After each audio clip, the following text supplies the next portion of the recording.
In 1828, a 19-year-old young villager visited the city of New Orleans for the first time in his life. It was his first experience watching such a big city.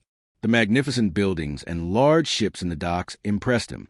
But then he observed something that rested in his memory forever. He saw that human beings were being bought and sold in the city market like commodities. Helpless human beings in chains were being dragged from ships and taken to the market. Paper advertisements about the auctions of slaves were pasted on walls. These advertisements announced that the buyers should bring cash because slaves were not available on credit. Ironically, all slaves were black. Whites in America had enslaved their fellow black countrymen. The young villager noticed the cruelty. This practice had hurt him, but he was in no position to help the slaves. The young villager was just an employee on a small boat, yet he told his friend that someday he would stop this evil trade. But this mission was not an easy one. He needed to become the most powerful man in America to accomplish his mission. And look, it happened. But how? I am Zayed, and we are showing you the story in the first part, who was Abraham Lincoln on History Speaks. This is the Sangamon River, and this is the beautiful small town of New Salem on its banks. This is the place where Abraham Lincoln spent the first 6 years of his youth. Here he experienced some of the great failures of his life. But he was not a successful man, even before coming to the town. When he was only 9, his mother died of a poisonous herb in milk. Then his father brought her stepmother. Abraham had good relations with his stepmother, but he didn't like his father. His father also used a mock and beat him. He never got formal education, but learned to read and write. He memorized parts of the Bible and Shakespeare's poetry, but he never fully understood mathematics. He was not even a beautiful person. There were strangely unwanted cuts on his face. He could not speak English well. His accent was awkward. Only his height was a plus point for his personality. He was 6 feet, 4 inches tall. He was also a gifted speaker. So friends, this wooden cabin you see in New Salem is where Abraham Lincoln started his career as a storekeeper. Around 100 people lived in the town. They all became his customers. Sometime travelers also visited his shop and bought things. The store sold candles, small bottles of wine, and some utensils. But the time was against Lincoln. He soon lost his job because the store owner closed the store due to financial losses and fired Lincoln. This was his first failure. Even after losing job, Lincoln had achieved something very precious. The locals considered him an honest man. One day a woman bought something from his shop. When she left, Lincoln noticed that his scales were not right. He had not weighed the stuff properly. So he went to the woman's house and gave her some more stuff. The people of the New Salem called Abraham Lincoln Honest Abe because of his honesty. Because of this reputation, Lincoln decided to run in the 1832 state election. He was sure that the people of the New Salem and other nearby settlements would vote for him, and he would become member of Illinois State Assembly. But it so happened that he lost, despite his good reputation.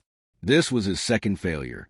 Since he was 6 feet 4 inches tall, he had enough space on his chest for more badges of failure. 23-year-old Lincoln had no money or enough food after losing his first election. He used his power to make a living and began to work as a logger. Later he became a postman and started delivering letters at homes. He also worked as part-time surveyor. But even this job did not suit his needs and temperament. He then took advantage of his excellent physique and challenged the New Salem wrestling champion. But even here he lost. Some say he lost deliberately to win the sympathy of the wrestling champion and his friends. And he succeeded this time.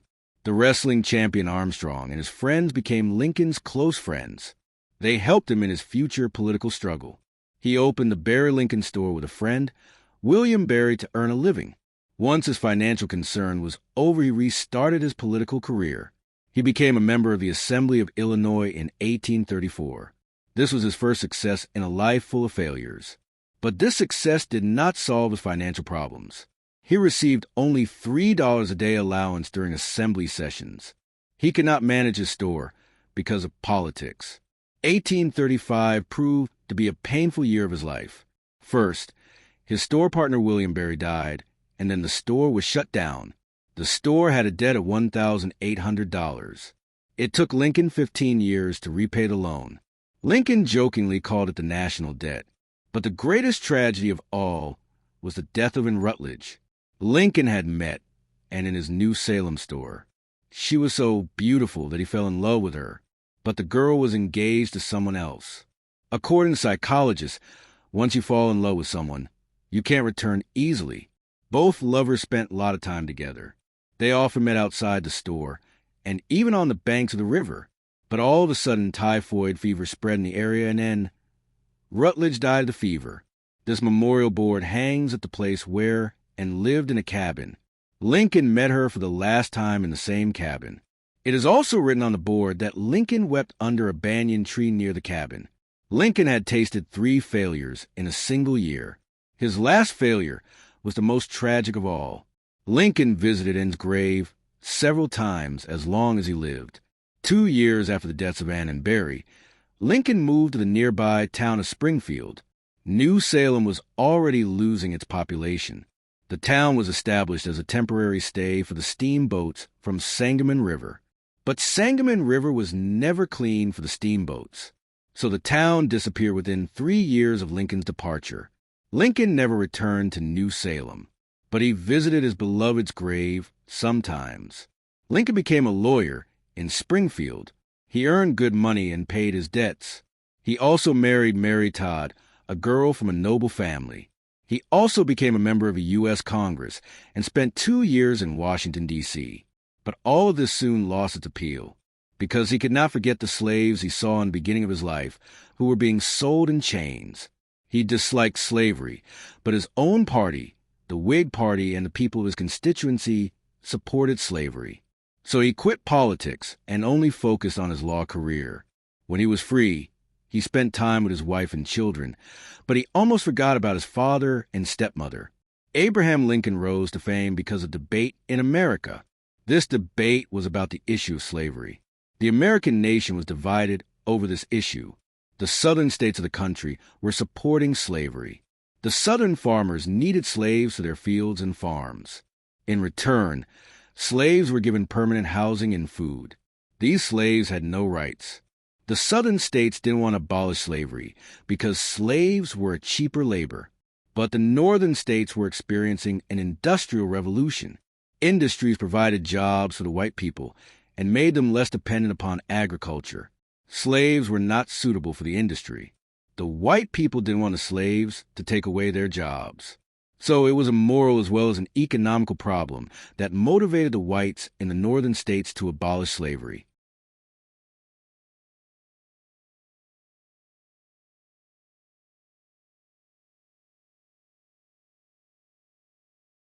In 1850s, the issue of slavery became a hot topic in both the southern and the northern states.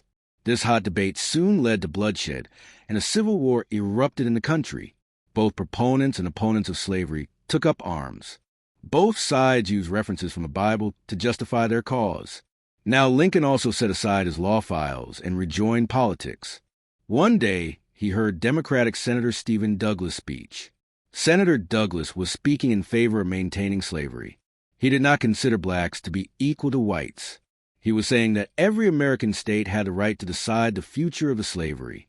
When Stephen Douglas finished his speech, Lincoln stepped forward. He said he would prove the next day that Douglas was wrong. Now, people in Springfield knew Lincoln, so they came to hear the speech the next day. Lincoln spoke for 3 hours, arguing against slavery. He said that Douglas could only be right if we didn't consider the blacks to be human beings. He said that if the blacks were humans, then no human had a right to keep them slaves. He declared that the blacks were human beings and free. Lincoln's arguments touched the hearts of many. Soon his name was popular among the abolitionists. Abraham Lincoln's old Whig Party was dissolved soon. The Republican Party replaced it, which was an anti-slavery party. Lincoln also joined the new party. In 1858, he tried to become senator as a Republican candidate. His rival Stephen Douglas was also running for the same seat. Lincoln decided to hold public debates with his opponent, so he challenged Douglas to a debate. Douglas accepted the challenge. Lincoln and Douglas had 7 public debates of 3 hours each in various cities of Illinois. A fat Douglas with a height of 5 feet 4 inches was facing Lincoln, who was 6 feet 4 inches tall. When the two came face to face, people could not help but smile at the difference in their height. People started calling Douglas the Little Giant and Lincoln the Long Abbey. Thousands of people saw these debates, and street vendors earned a lot of money by selling their name badges. As the people flocked to see these debates, another revolution was also taking place. This was the revolution of print media. Telegraph system was installed by that time. This system wired messages faster than trains. Reporters sent their typed news reports to their newspaper offices via telegraph. These news were then printed and distributed across America by trains. Reporters also used cameras to take pictures for their newspapers. It was a new innovation in media. The print media spread Lincoln's message against slavery across the United States. Supporters of Lincoln and Douglas studied those reports and used them in their political debates. Abraham Lincoln lost to Douglas in the Senate elections, but despite the defeat, his name was now a symbol against black slavery. He had become so popular that his name was sometimes mentioned as a U.S. presidential candidate. Lincoln was recently defeated in the Senate elections, so he didn't imagine to become a presidential candidate. Yet his state, Illinois, declared him its presidential candidate. But the final decision for the presidential candidate was to be made at the National Convention in Chicago. The Republican Party was a new party, so it needed a powerful candidate to win the elections. The party had lost the previous elections, but now they wanted to win. Delegates in the National Convention discussed many names, including Lincoln. No one opposed Lincoln. Thus, a failed businessman, failed lover, and a failed Senate candidate was nominated for the U.S. presidential elections. Abraham Lincoln was not present at the convention. He was playing handball at his home in Springfield. When he was declared presidential candidate, people gathered outside his home and cheered. The Republican nomination was like winning the election, because the Democrats could not field a single agreed candidate. The Democrats could not choose between Stephen Douglas or John Breckinridge, so both candidates participated in the elections. This broke the unity of the Democrats and greatly benefited Lincoln. Elections were held on November 6, 1860. Voting was taking place all over the United States, but interestingly, the Southern states did not have the slightest support for Lincoln. Even his name did not appear on the ballot papers. Nevertheless, when the result was announced, Lincoln won. Interestingly, his votes were 300,000 less than the combined votes of the two Democrat candidates. But obviously they were divided. Lincoln won 180 electoral votes from 18 states. Thus Lincoln became president, but his success divided his country into two. The Southern states broke away from America after Lincoln's victory. They created their own country and named it the Confederate States of America. The new country had its own flag and parliament. Senator Davis was elected as its president. Lincoln had to face the biggest crisis in American history. But his first challenge was his oath-taking ceremony. He had to travel 1,654 miles from Springfield to Washington, D.C. But along the 1,500-mile route, thousands of his opponents were waiting for him. He threatened to assassinate Lincoln if he did not resign and come to Washington to take the oath. At that time, there were no airplanes to carry him safely to Washington. He had to travel by train, and this route was not safe. What happened then? How did Lincoln reach Washington? Did Abraham Lincoln live up to his promise to abolish slavery? Or political problems hindered him? Why was the media against him? Why did Lincoln fire so many generals, including his army chief? What was the decision that made Abraham Lincoln one of the greatest leaders in history? We'll show you all this in the next episode of this series. On February 11th, 1861, U.S. President-elect Abraham Lincoln addressed his supporters in Springfield. "This is the place where I have lived for a quarter of a century. This is where my children were born, and one of them is also buried here," he said. He said that he didn't know if he would ever return to Springfield. He said a big challenge was waiting for him in Washington. At that time, the Southern states had declared independence while Lincoln had yet to take oath. Lincoln had no experience of presidency. Then how he faced the greatest challenge in American history. I am Faisal Warich, and you are watching the second episode of DSJ's miniseries Abraham Lincoln. Lincoln's train left Springfield and arrived in Philadelphia after 9 days. Lincoln addressed his supporters at every station along the way, but a threat was waiting for him in Baltimore. Lincoln's security in charge warned him that his opponents were planning a knife attack on him in Baltimore. The threat alert said that when Lincoln would address his supporters in Baltimore, somebody would stab him. So Lincoln's security personnel secretly changed his train. Lincoln was taken to Washington in another train, but the train he had left was never attacked. Some say that Lincoln's security in charge overreacted, but his actions damaged Lincoln's reputation. Because when the original train arrived in Baltimore, Lincoln's supporters were disappointed when they didn't see him. It was a scandalous story for the press. Pro-rebel newspapers used this story to portray Lincoln as a coward. They published cartoons and news stories claiming that Lincoln was a coward who changed his train and hid behind a seat. In cartoons, he was shown peeking out of train doors with a terrified face or running away from death with long legs. The U.S. newspapers were also divided over this issue. Some newspapers were supporting Lincoln, but pro-slavery newspapers never miss an opportunity to criticize him. In these circumstances, Lincoln took oath on 4th of March, 1861. Military forces with cannons were deployed to guard the oath-taking ceremony. Snipers were positioned on the rooftops. Lincoln supporters expected that he would abolish slavery in his inauguration address. But when Lincoln started his handwritten speech, he didn't announce abolition of slavery. Instead, he said that he would not interfere with the slavery system in the states. He declared that he had no authority over the states to do that, but he also threatened the rebel states.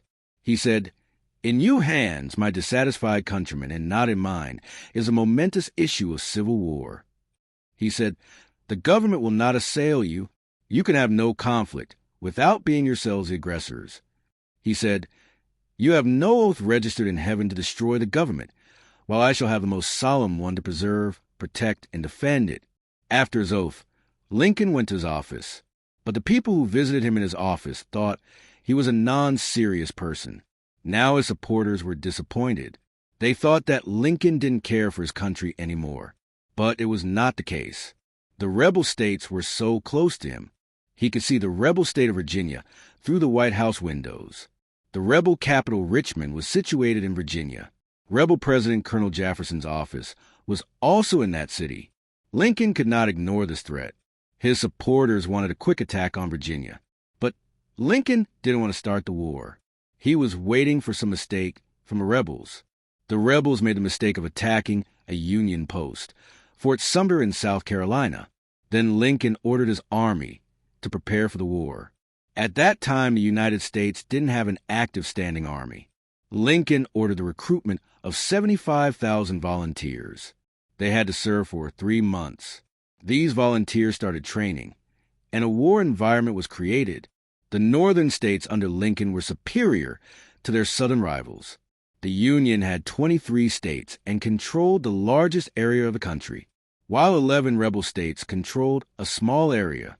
The Union states had powerful industry to manufacture ammunition, while the southern states had no such facilities. Over 20 million inhabitants of the northern states were a great source of recruitment. The total population of the southern states was only 9 million. 4 million of them were slaves, and the rebels could not trust them. The rebel states had only one advantage. Their president was a capable military commander. Jefferson Davis had led the American forces successfully in the war against Mexico. This was the situation when on 21st of July, 1861, Lincoln orders General Irvin McDowell to attack on Virginia. Many Americans considered it a sort of stage show. Virginia was just in front of Washington. Only the Potomac River separated it from the capital city. When the Union troops advanced, hundreds of citizens gathered on a mountain to watch the battle. These were rich people. They had come in carriages with food and drinks. It was like a picnic for them. The Union troops were also feeling proud and walked into battle like heroes. 90% of them had no idea how horrible a battle was. When the Union troops under Irvin McDowell crossed the Potomac River and faced the real weapons, they lost heart. Blasts of the cannons, dead bodies, blood and screams of the wounded damaged their morale. The Union troops fled the battlefield. Then the spectators also panicked and ran. They left their food behind, and many carriages were also broken during escape. These people locked themselves in their homes. This was the first Battle of Bull Run. Lincoln didn't sleep that night. He questioned many people returning from the battlefield about the battle. This was a surprise defeat. Lincoln ordered 3 of his other generals to launch attacks against the rebels, but the commanders were slow in their response. Lincoln thought that the general looked handsome in their uniforms, but they had no experience of war. He understood the fact that the war could not be won only by the generals. So Lincoln prepared himself to meet this challenge on his own. He got books on military strategy and studied them all. It was by reading books that he had become a lawyer, so he became a bookish general. He sat with his military officers and planned everything by himself. His commanders had to follow his orders, otherwise he dismissed them. First of all, he retired his aging military chief Winfield Scott. Then he dismissed General Irvin McDowell, who had lost the Battle of Bull Run. He also dismissed many more officers during the war. Now the war was in full swing. The Union Army was attacking or defending at various fronts. There were days when thousands of Americans died in a single battle. Blood was flowing like water. Now Lincoln was feeling that he needed dictatorial authority to run the war. Congress gave him this authority. Lincoln ordered arrests of the supporters of the rebels without any court proceedings.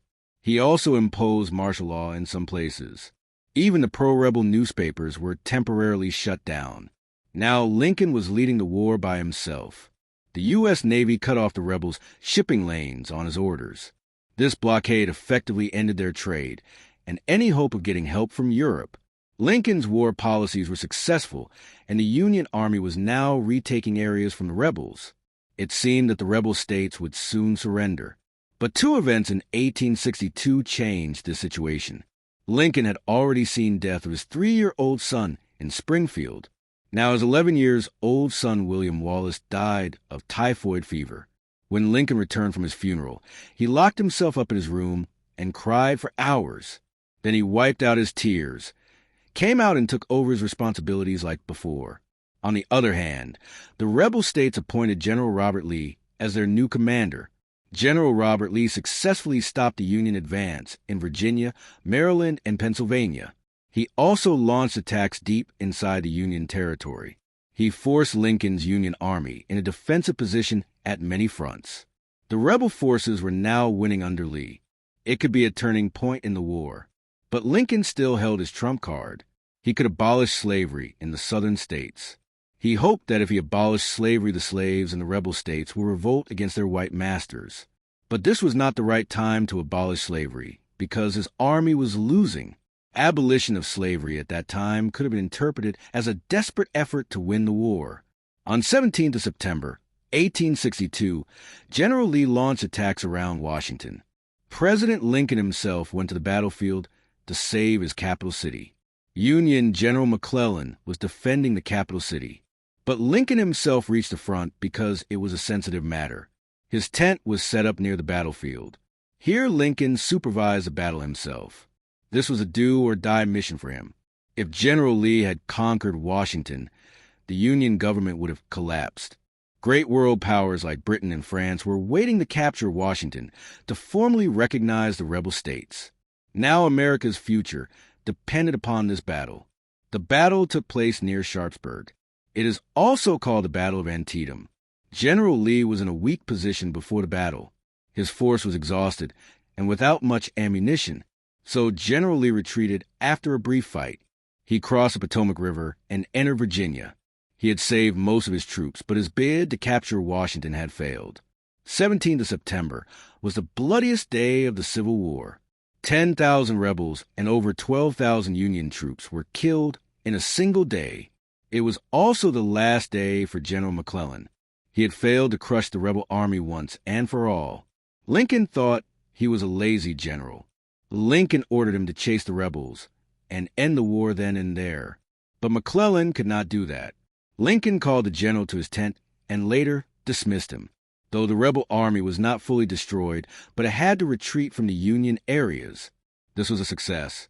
This was the victory Lincoln needed to announce the abolition of slavery. 6 days after the battle, Lincoln gave the rebel states a deadline until 1st of January, 1863, to surrender, otherwise he would abolish slavery. Newspaper published cartoons about this deadline, but the rebel states ignored it. So the 1st of January, 1863, became a memorable day in American history.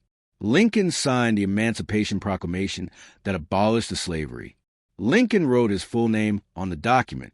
He declared, "If my name ever goes into history, it will be because of this act."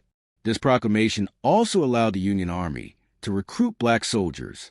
Thousands of black people joined the Union Army afterwards, though the slaves and rebel states didn't rise up in rebellion. But the proclamation surely spread some unrest in those states. Now, the Union Army won more battles after the proclamation, but it was not able to capture the capital city of the rebels. The war could not be won without capturing the rebel capital. So now the Union Army advanced on Richmond, the capital of the rebel states. General Grant was leading the campaign. General Lee defended Richmond well. Countless soldiers died in the fighting. The Union Army lost 54,000 troops in the battles around Richmond. At this point, the American nation was fed up with the war. Those who thought war was just a game, now they were witnessing its tragedies. Now many were demanding to end the war. Another presidential election was at hand. Any pause in the war could have strengthened the rebels, but the opposition to the war was making it difficult for Lincoln to win the next elections. Do you know who was his opposite candidate? It was General McClellan, whom Lincoln had dismissed. Now, the Democrats had chosen this man their presidential candidate. Now, McClellan promised to end the war and restore slavery. This was a powerful slogan. Lincoln had only one chance to win now. Lincoln needed to win the war to impress his voters. Meanwhile, the Union Army captured the state of Georgia. The Union Army also tightened its noose around Richmond. Now, the last rebel stronghold was in danger. This was a good news for Lincoln. The U.S. public opinion once again went in his favor. Lincoln overwhelmingly won the presidential election. He got 212 electoral votes, while McClellan could get only 21 electoral votes. Lincoln abolished slavery through a constitutional amendment after winning the election. His 37-year-old dream finally came true in January 1865. That's why some say that you should dream, because sometimes dreams come true. The rebels' power broke within a month of Lincoln's second inauguration. The rebel states were falling one by one to the Union Army, but it was essential to capture Richmond. Without capturing Richmond, it was impossible to reunite America and defeat the supporters of slavery. On 3rd of April, 1865, the Union flag was hoisted over Richmond. General Lee also surrendered on 9th of April, 1865, 6 days after the fall of Richmond. The rebels' President Jefferson Davis was also arrested a month after these events. The American Civil War ended after 4 years and a loss of 600,000 lives. But now Lincoln faced another dilemma. He had to decide the future of the defeated rebels. He announced his decision 2 days after the surrender of Lee. On 11th of April, 1865, Lincoln addressed his supporters from a window of the White House. He had some papers in his hands with his speech points written on them. He read from these papers and dropped them one by one. His 12-year-old son was sitting at his feet and was picking up every dropped paper. Someone from the crowd asked, "What should we do with the rebels?" The crowd answered, "Hang them, hang them." But Lincoln's son responded even before his father. He said, "No, we must hang on to them." Ted Lincoln had truly represented his father's thoughts. Lincoln wanted to pardon the rebels to end the bitterness of the Civil War. So all the rebel soldiers and politicians were pardoned. The rebels who had fought bravely were recognized as heroes. Their monuments exist to this day in the southern states. The war was over, but this war had damaged Lincoln's nerves. His health had seriously deteriorated. The death of his 11-year-old son had also hurt him a lot. His wife was also mentally shaken and became quarrelsome. Lincoln was disturbed, but he remained silent. This is one of the last pictures of Abraham Lincoln. You can clearly see that the war had severely affected his health. When this picture was taken, the glass of the camera was cracked. Then its original negative was also broken. In those days, Lincoln had a horrible dream. In his dream, he heard sound of crying from every room in the White House. What was this dream? Who murdered Lincoln and why? What happened to his murderers? Why Lincoln's guards couldn't save him. Why did his body take out of his grave 17 times? Is Lincoln's current gravesite his real tomb? We will show you all this in the next and last episode of this series. In early 1865, Abraham Lincoln had a dream. He saw that he was walking in the White House. There was a weeping sound from every room. He followed the sound and entered the east room of the building. He saw a shrouded body. Its face was covered. Many people were sitting around the body and crying. He asked a guard, "Who died in the White House?" The guard said it was the president. An assassin murdered him. With these words, the weeping sound got intense, and Lincoln woke up. I am Faisal Warich, and we will show you this story in the last episode of Lincoln Biography. Lincoln was facing death threats from the start of his terms as the president. You have watched the Baltimore plot story in the second episode of this series. Lincoln had received so many threat letters. He could not read them all. He put them in a box. The word assassin was written on its lid. Lincoln's close friends were concerned about his security, so they deployed military guards in the White House. When Lincoln went outside in a carriage, he was always surrounded by armed guards, but Lincoln was not satisfied. He said that if somebody wanted to kill him, then even a suit of armor or several guards would not save him, because there were 1,000 ways to kill a person. On 14th of April, 1865, Lincoln got up early as usual. He completed a few tasks before breakfast. Later, he attended a cabinet meeting and also met with General Grant. He ordered that no retaliatory action would be taken against any person in the rebel states. Lincoln said that enough blood had been shed, so he didn't want any more bloodshed. Then he took his lunch and returned to his office. He also decided about some applications of court-martial.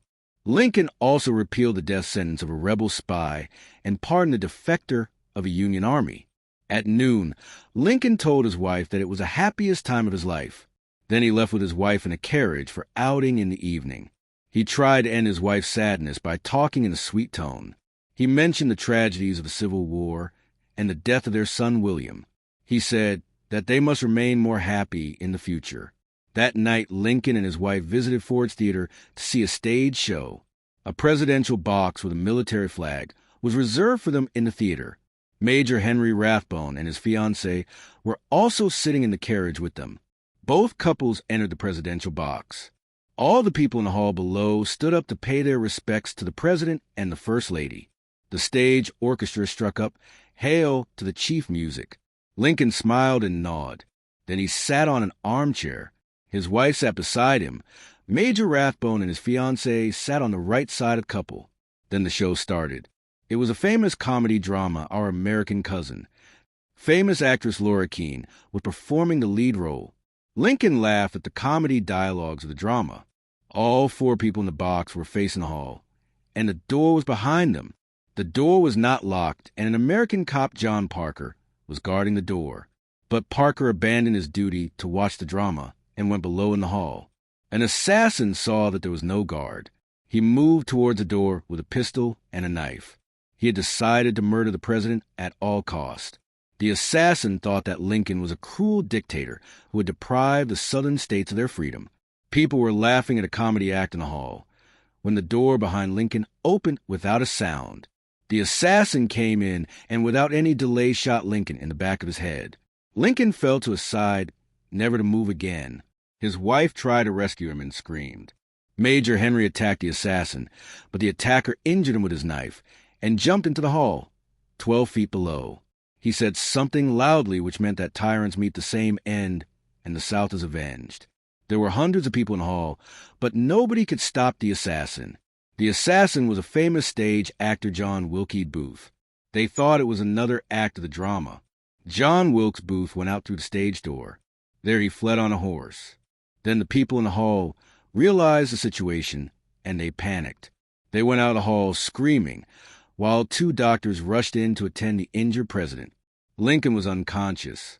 The bullet had entered his skull and stopped, cut through his brain and stopped just behind his right eye. Then 6 soldiers came to the presidential box. They took Lincoln across the road in a boarding house. Lincoln was taller than the bed in the boarding house. That's why he lay straight on the bed. Now 5 doctors were trying to save his life, but his situation was critical. Doctors realized that he was going to die, so they called all his close friends and relatives to his bed. Lincoln's son Robert Lincoln was also standing near his bed. Mary Todd had lost her nerves. She was screaming and asking the people to bring her son Ted.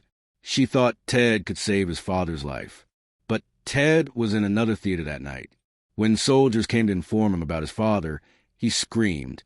He said, "They killed my pa, they killed my pa." The soldiers didn't take Ted to Lincoln. They took him to the White House. On the other hand, the city was in turmoil. The foreign secretary was also attacked but survived. Rumors spread that the rebels were about to capture the city, so the military was deployed in the city to defend it. At 7:22 a.m. on 15th of April, 1865, Lincoln died. He was covered with a white cloth. American War Minister Edwin Stanton declared that now Lincoln had become part of the history. On the 19th of April, a funeral procession took place. Black soldiers were walking with Lincoln's coffin, beating their drums lightly. All the church bells in the city were tolling. However, Lincoln had once said that he didn't believe much in religion. He used biblical references in God's name during his speeches. But he never said that he was a Christian. Even he once said that the lack of religious belief was like a tax on his popularity with the voters. Historians say that he tolerated the lack of religious support, but never tried to show himself as a religious man. To this day, the debate lasts that Lincoln believed in religion or not. On 21st of April, 1865, a special funeral train left Washington with Lincoln's coffin for his native state, Illinois. The remains of his late son, William, were also kept in a coffin along with Lincoln. The train passed through 7 states and 180 cities. It stopped at every big station where the people saw their beloved president one last time. In the night of 2nd of May, the train entered Illinois. Thousands of people gathered around the track. They also lighted bonfires as a tribute to Lincoln. The train reached Springfield at 9 a.m. There was a huge crowd at the station. Even people had climbed up the roofs of the nearby houses to watch the train. Guns were fired to honor him. Mourning tunes were struck while the bells tolled in all the churches. Lincoln was buried in Oak Ridge Cemetery in Springfield. Lincoln's assassin, John Wilkes Booth, was also killed after 2 weeks. Security forces had cornered him in a farmhouse in Virginia. The troops first set the cabin on fire where he was hiding. Then he was shot dead. That cabin doesn't exist now, but an information board is fixed in its place. Lincoln didn't get rest even in his grave. His body was moved 17 times from his grave afterwards. At one time, his coffin was almost stolen. Lincoln's coffin was not safe in its first tomb. A criminal gang decided to steal Lincoln's coffin. They wanted to get a ransom of $200,000 from the government and secure the release of their leader, who was in jail. They planned their theft on the 7th of November, 1876. That was the presidential election day in America, so the thieves hoped there would be no one in the cemetery. So on the night of the 7th of November, they broke into the tomb. They broke the gate lock and took out Lincoln's coffin from the tomb. But they were not aware that one of the thieves was an undercover police officer. He had hid 7 cops in the cemetery. These cops attacked the gangsters. The thieves left the coffin and fled. Later they were arrested and punished for their crime. After that, Lincoln's coffin was moved again and again for security reasons. His last resting place was built on the 26th of September, 1901. There were rumors that Lincoln's body was missing. So 23 people looked inside his coffin and confirmed that the body in the coffin was Lincoln's body. Then the coffin was kept in a big cage and buried 20 feet deep, according to suggestion of his son Robert Lincoln. Then the grave was covered with 2 tons of concrete. The tomb has never been opened again. 3 of Lincoln's sons and his wife Mary Todd are also buried in the same tomb. 14,000 of Lincoln's biographies are written so far. Countless theses, research papers, hundreds of movies and TV shows have also been produced.